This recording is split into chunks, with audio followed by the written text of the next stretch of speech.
En 1966, el monte del Alpamayo, en la cordillera de los Andes, fue declarada la montaña más hermosa de todo el mundo. Con una inclinación promedio de 60 grados y una pirámide de hielo casi perfecta en la cima, el Alpamayo no representó rival para detener a un mexicano, que encontró en sus blancas nieves la fuerza suficiente para desafiar al mal que quería arrebatarle de un solo tajo la vida. Alejandro Serna enfrentó así a la montaña más difícil que jamás había enfrentado, encontrando al final de aquel ascenso la mayor de sus victorias.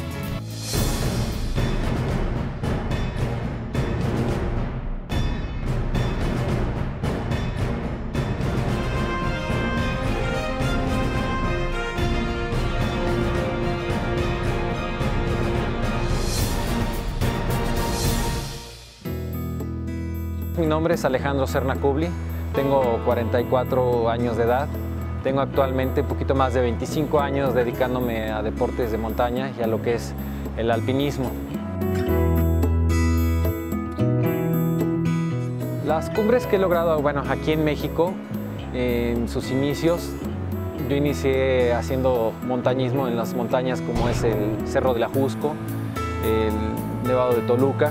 Y luego ya me fui incursionando en montañas como donde estamos en el Iztaccíhuatl, en su momento cuando dejaban entrar al Popocatépetl.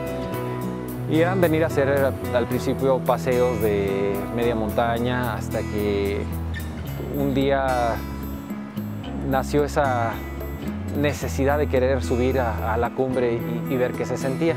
Ya una vez que pues, conquistamos estas cumbres, el objetivo siguiente fue Centroamérica. Hace 3 o 4 años más o menos escalé el Huascarán, que es una montaña de 6.750 metros de altura. De ahí he escalado el Alpamayo, que es una montaña de 6.000 metros, una montaña muy técnica. He escalado el Bayunarraju, el Oxapalca, el Ixinca, el Tuyaraju, el Orus y el Artesanajo. Todo es una cadena montañosa en Centroamérica y bueno, de aquí yo creo que de Latinoamérica son una de las montañas más importantes. Yo nazco aquí en la Ciudad de México, somos 2 hermanos, yo soy el del medio, soy el sándwich, tengo un hermano menor y un hermano mayor. A mí esto del alpinismo, yo creo que ya naces con ese toque, con esa chispa. Yo recuerdo cuando tenía 8 años de edad, a mí me gustaba en las épocas de enero y febrero subirme a la azotea de mi casa, porque en esos meses el viento despeja todo el Valle de México y para mí era muy agradable subirme a la azotea y desde ahí poder ver el Popocatépetl y el Iztaccíhuatl. Y era pasarme 1 o 2 horas en la barra de la azotea en contemplación, viendo las montañas y con ese sueño, ¿no?, de algún día poder ir y estar ahí. Para mí ver la nieve desde mi casa era algo muy bonito y fue algo que siempre me llamó la atención.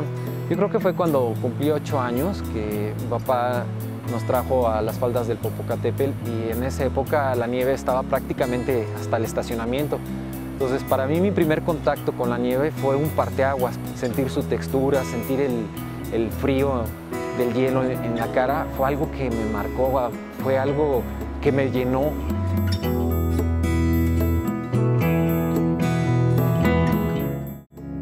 Cuando yo miraba las montañas desde las casas, desde la azotea de la casa, a mí lo que me daba era una sensación de paz. O sea, el subirme a la azotea y nada más contemplar en la lejanía esos 2 grandes volcanes nevados, era para mí como una medicina, como era sentir una paz, tranquilidad. Pero a la vez era también una como sensación como de esperanza, ¿no? De ahí está en la montaña, algún día voy a estar yo ahí en esa montaña.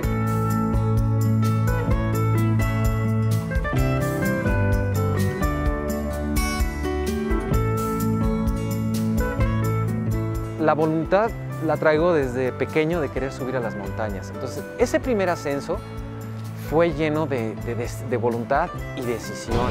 Se fue acompañando de otros valores como son la actitud positiva, la perseverancia, la fortaleza y la humildad hasta llegar a la cumbre. Pero no, en mi primer ascenso siempre hubo esa voluntad de querer llegar pese a lo que pasara de estar en la cumbre del Iztaccíhuatl.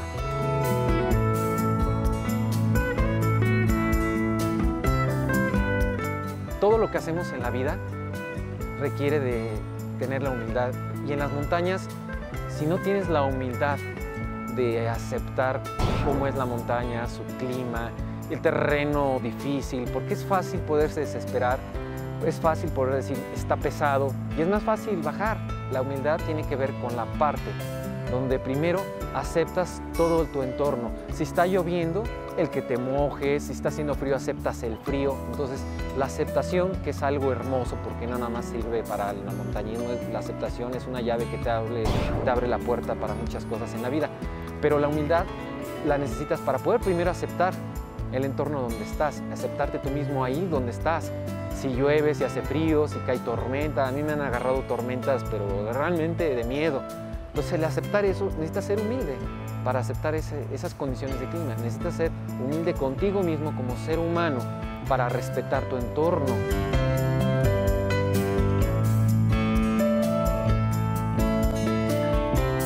Sí ha habido varias derrotas en mi vida de montañista, pero antes de platicarte cuáles han sido mis derrotas, yo quiero decirte que las derrotas no son malas, son buenas. El fracasar en un ascenso, en una expedición, es bueno porque aprendes de los errores.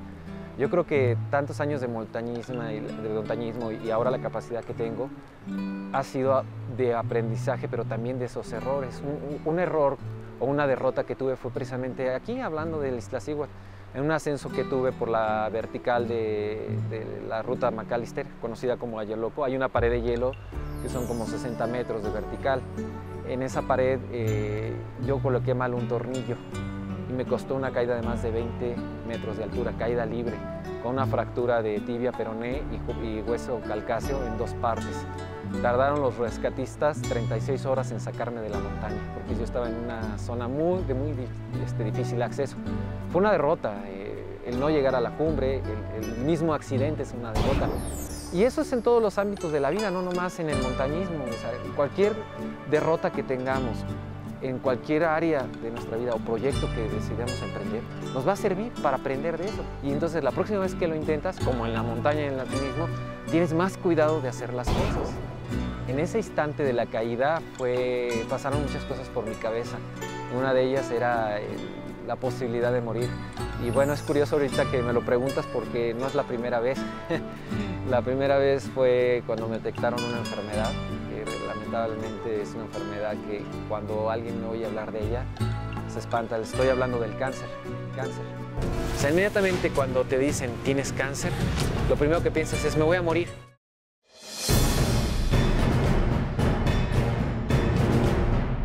A mí me detectan cáncer cuando tengo 33 años, una edad crucial, importante, porque es cuando estás todavía empezando la plenitud, la madurez. Cuando yo tengo 33 años, no sabía que tenía esta enfermedad del cáncer. Tenía las clásicas molestias de la gastritis, de sentirte mal. Y un amigo me dijo, oye, ¿por qué no vas y te haces un estudio para que vean, ¿no? Igual tienes algún problema de gastritis. Y bueno, no estaba muy convencido, voy y me hago un estudio. Y en ese estudio que me hacen una endoscopía y descubren que tengo úlceras. Entonces el gastroenterólogo me dice, tienes unas úlceras en el estómago, voy a tomar una muestra de tejido para ver que no vayas a tener otra cosa. Y adelante, toman las muestras de tejido, se van a biopsia, las van a analizar. A los 2 o 3 días me hablan y me dice, ¿vienes solo? Y yo, sí, vengo solo, ¿por qué? Dice, pues mira, te voy a decir las cosas, tienes cáncer. O sea, inmediatamente cuando te dicen tienes cáncer, lo primero que piensas es, me voy a morir. No piensas en otra cosa más que te vas a morir. Y me dice el doctor, y hay 2 tipos de cáncer. Uno que se llama yo tenía 1 o 2 tumores en el estómago y me dice, hay 2 cánceres. Uno es el que se le llama de célula de sello definido y el otro es el indefinido, que va creciendo y se va multiplicando rápidamente. Y me dice, tú tienes un cáncer muy agresivo. Entonces, en ese momento, la falta de tacto del médico para decirme las cosas me vino a colapsar. Todo lo que yo había pensado, mis planes, mis objetivos, todo se derrumbó en cuestión de horas. Entonces yo caí en una negación, fue un proceso de negarlo. Yo decía, no es cierto, o sea, yo a 33 años de mi vida no puedo tener cáncer, estoy en mi plenitud. Entonces voy y me repito nuevamente los estudios, precisamente porque yo no creía que tuviera esa enfermedad. Me repito los estudios, me hacen los análisis y se vuelve a confirmar otra vez el diagnóstico que tengo cáncer.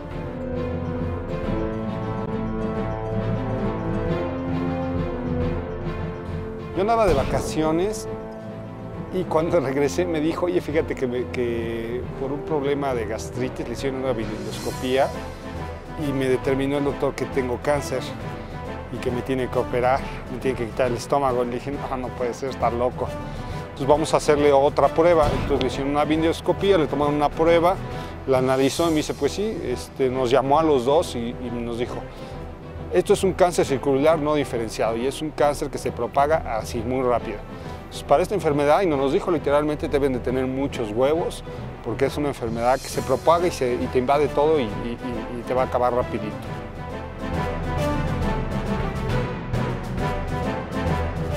No me clavé mucho en la parte de la negación, traté de que fuera vivir ese proceso lo más rápido y dije, bueno, ok, tengo cáncer, ¿qué posibilidades tengo? Entonces las posibilidades serán operarme inmediatamente porque el cáncer estaba avanzando de una forma muy rápida. A mí me lo detectan a finales de marzo y en abril me someto a una operación. Era en el inicio una operación donde se iba a quitar solamente un pedazo del estómago, lo iban a dejar pequeño y adelante, ¿no? Tal vez algo de quimio y seguir.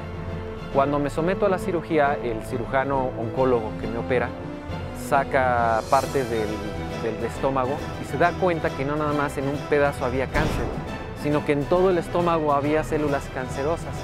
Entonces el médico decide quitar todo el estómago completo, lo secciona y lo quitan, lo mandan a patología, yo sigo en quirófano y sale positivo en todos lados el cáncer. Entonces decide quitar un pedazo del esófago porque encontraron también células en el esófago. Quita 4 centímetros del esófago, quita el estómago completo y quita 1 metro de intestino. O sea, me retira todo el sistema digestivo.